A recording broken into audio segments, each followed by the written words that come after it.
Chapter 17।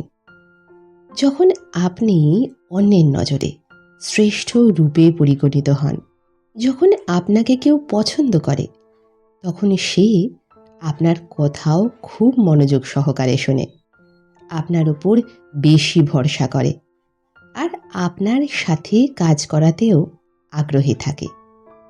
ডেসক্রিপ্লিন বলেন, মানুষের চোখে নিজেকে ভালো দেখানোর জন্য আপনাকে পারফেক্ট নয়, প্রেজেন্টেবল হতে হবে। অ্যাটিটিউডে, আপনার ব্যবহারে তার যেন ঝলক দেখা যায়।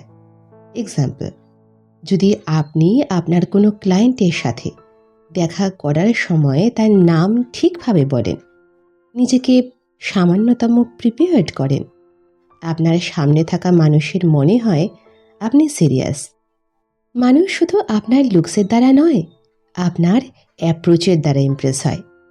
এই জন্য নিজেকে পলিশ করা কোনো লোক দেখানো নয়, বরং অপরকে সম্মান প্রদর্শনের একটি পদ্ধতিও বটে। চ্যাপ্টার 18। অপরের কাছ থেকে প্রশংসা গ্রহণ করাও একটা শিল্প। কেউ আপনার প্রশংসা করল আর আপনি বললেন, আরে না না, বিশেষ কিছু করিনি। এমনটা বলেই আপনি আপনার সামনে থাকা মানুষের চিন্তা ভাবনাকেও হালকা করে দেন। লেসকিভলিন বলেন, প্রশংসা শোনাও একটা আর্ট। এক্সাম্পল, ভাবুন কেউ বলল, আপনি ভীষণ সুন্দর প্রেজেন্টেশন দিয়েছেন। তখন তাকে হেসে বলুন, ধন্যবাদ, মন দিয়ে শোনার জন্য, খুব ভালো লাগলো।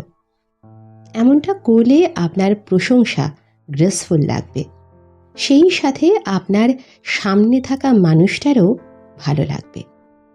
প্রতিটি প্রশংসায় দুইজন মানুষ থাকে, একজন দানকারী, একজন গ্রহণকারী।